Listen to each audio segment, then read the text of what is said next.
Welcome back to the Boot Tragedies with the August 8th practice wrapping up. Kind of some slightly breaking news, I guess. Jameis Winston was injured during this practice. It was raining outside. They moved to indoors.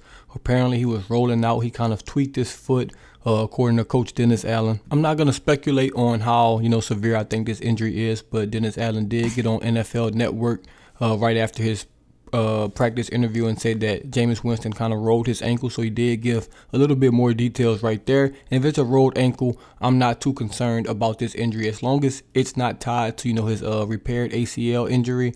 I'm not really too concerned with a training camp injury. He probably just rolled his ankle. It's probably minor, and they probably just been, precautious, had to just go in and check him out. You obviously still don't want to see that with your starting quarterback. You don't want any injuries, especially coming off a major injury with a bunch of new receivers. Basically, first time with MT, even though they've both been here, they've just been injured on different accords.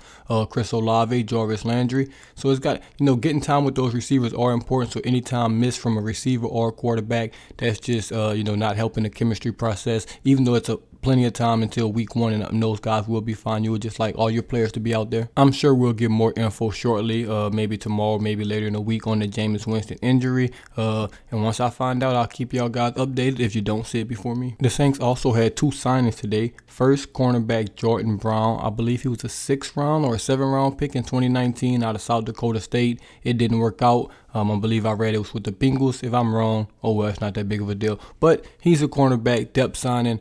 100% chance he's probably not going to make this team. But first preseason game is coming up soon. So I can see them trying to get a cornerback in, kind of learn somewhat of the system, percentage of the system, because he'll probably play in that first preseason game, because you can just, guess guys like Tyron, Gardner Johnson, maybe even a Debo. Those guys probably won't be playing, so you're definitely going to need some players to, get out there on the field. Definitely wasn't going to do a single video on him. Also, we signed linebacker Chase Hansen.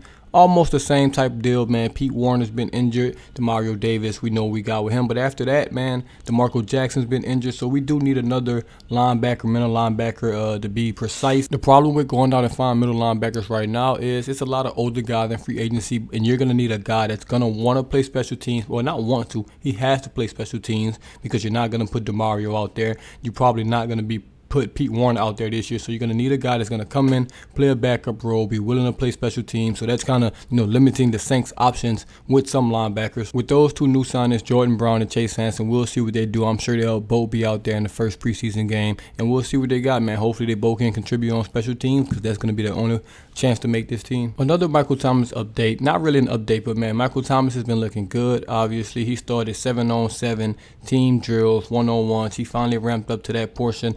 Missed those couple days, so I'll kind of talk about it, man. Michael Thomas looks good. Everything I saw, he's looking healthy. The ankle looks good. I'm watching how he plants and things like that, how he gets in and out of his breaks, and he's looking good so far. He's not the old Michael Thomas at the moment.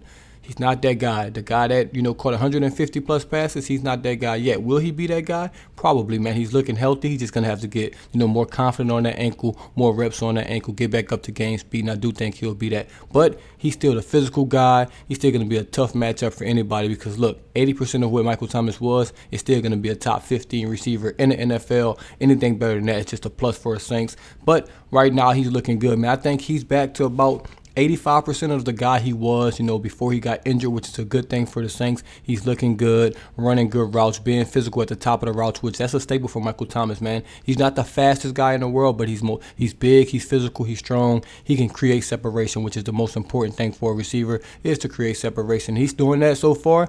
Hey, yo, click that subscribe button, man. Turn those notifications on, and you won't miss another video from the Boot Tragedies. Now we're going to talk about attendance, roll call time.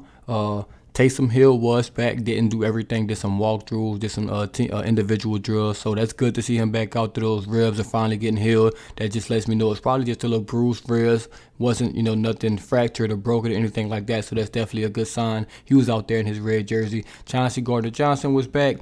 He did everything. Dennis Allen said he expects him to do everything. Obviously, we know he's looking for that new deal. So we'll just monitor that situation. But he was back at practice today, and he did do everything. And finally, man, a guy that I love loved coming out of college. I won't say loved, but after the Saints, signed him, I loved him after watching his film. Rashid Shaheed, he finally got his chance to get out there on the field. He's coming off an ACL injury as well. I think his just took a little longer than Jameis just because that guy's fast. He's fast, he's quick, he's explosive, he's going to cut, he's going to do way more things than Jameis on the football field when it becomes, athleticism, things like cutting, starting, stopping, changing direction. So you definitely want to be careful with a guy like that, but he was out there today. He's in only one of the few videos that was out there practice today just because it rained and they went inside and the videos had to be turned off. Another guy I want to talk about is Trevor Penning.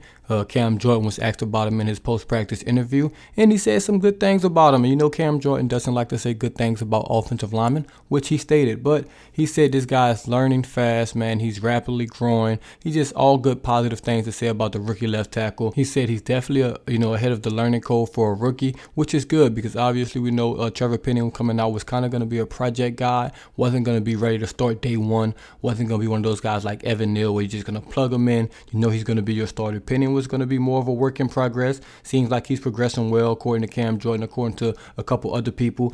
Cam Jordan did say he needs to work on things like Pocket Pro, which is just your pass protection, and we definitely knew that